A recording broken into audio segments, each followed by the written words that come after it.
انگریزی کیا، کیوں اور کیسے؟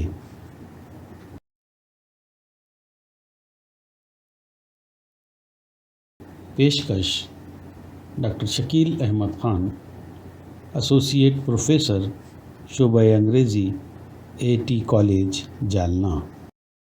آج کے اس پہلے لیکچر میں ہم انگریزی سے متعلق چند نہایت اہم اور بنیادی نکات سے بحث کریں گے۔ انگریزی سیکھنا اور سکھانا شروع کرنے سے پہلے ان نکات کا ہمارے ذہن میں واضح اور ذہن نشین ہونا نہایت ضروری ہوتا ہے۔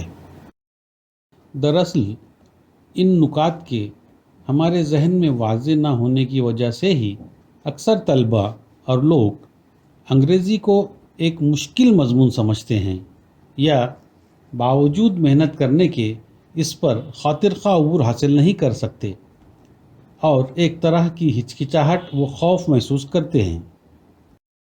تو چلیے ہم ان نکات پر بات کرتے ہیں۔ انگریزی سے متعلق یہ 3 نکات ہیں: کیا، کیوں اور کیسے۔ یعنی انگریزی کیا ہے، انگریزی کیوں سیکھنا ہے اور انگریزی کیسے سیکھنا ہے۔ تو چلیے پہلے شروع کرتے ہیں، انگریزی کیا ہے۔ اس کا آسان جواب یہ ہوگا کہ انگریزی ایک زبان ہے، لینگویج ہے۔ اب دوسرا سوال یہ پیدا ہوتا ہے کہ زبان کیا ہے، لینگویج کیا چیز ہوتی ہے۔ زبان دراصل ایک وسیلہ ہے، ذریعہ ہے، کوڈ یا نظام ہے۔ کس چیز کا؟ پیغام رسانی کا، اظہار کا، کمیونیکیشن کا۔ لہٰذا زبان کی تعریف ہی یوں کی جاتی ہے کہ زبان ایک وسیلہ اظہار ہے، پیغام رسانی کا ایک ذریعہ ہے، مینس آف کمیونیکیشن ہے۔ تو زبان ذریعہ ہے کمیونیکیشن کا۔ اب سوچئے کمیونیکیشن یا اظہار سے کیا مراد ہے؟ اظہار یا کمیونیکیشن کہتے ہیں ایک یونٹ یا پوائنٹ سے دوسرے یونٹ یا پوائنٹ تک پیغام رسانی کو۔ اظہار یا کمیونیکیشن کو مکمل اور کامیاب ہونے کے لیے کم سے کم 2 یونٹ یا پوائنٹ کا ہونا لازمی ہے، یعنی پیغام بھیجنے والا اور دوسرا پیغام حاصل کرنے والا۔ بالفاظ دیگر اظہار کے لیے کم سے کم 2 پوائنٹس کا ہونا لازمی ہے، یعنی بولنے والا اور سننے والا۔ اظہار یا کمیونیکیشن کو کامیاب ہونے کے لیے دوسری اہم شرط سینڈر اور ریسیور کے درمیان ایک مشترکہ نظام یا کوڈ کا ہونا ضروری ہے۔ زبان بھی، جیسا کہ ہم اوپر دیکھ چکے ہیں، ایک نظام یا کوڈ سسٹم ہے۔ اس لیے کمیونیکیشن کرنے والے 2 افراد کے درمیان بھی ایک مشترکہ زبان کا ہونا لازمی ہے۔ اگر مشترکہ کوڈ یا زبان درمیان نہ ہو تو وہی صورتحال درپیش آ جاتی ہے کہ زبان یار من ترکی و من ترکی نمی دانم۔ اب تک ہم نے دیکھا کہ انگریزی ایک زبان ہے اور زبان پیغام رسانی کا ایک ذریعہ ہوتا ہے۔ لیکن کیا صرف زبان، لینگویج ہی پیغام رسانی، کمیونیکیشن کا واحد ذریعہ ہے؟ جی نہیں۔ اظہار، پیغام رسانی یا کمیونیکیشن کے دیگر کئی ذرائع ہیں، جیسے چہرے اور ہاتھوں کے حرکات و سکنات، رنگ، روشنی، آواز وغیرہ وغیرہ۔ حرکات و سکنات، جیسچرز کے ذریعے مختلف قسم کے پیغامات دیے جا سکتے ہیں، جیسے چہرے پر انگلی رکھ کر خاموش رہنے کا پیغام دیا جا سکتا ہے۔ اس طرح کی دیگر کئی مثالیں دی جا سکتی ہیں۔ ٹریفک سگنل پر لال لائٹ دیکھ کر ہم رک جاتے ہیں، پھر ہری لائٹ دیکھ کر چل پڑتے ہیں۔ کیوں؟ دراصل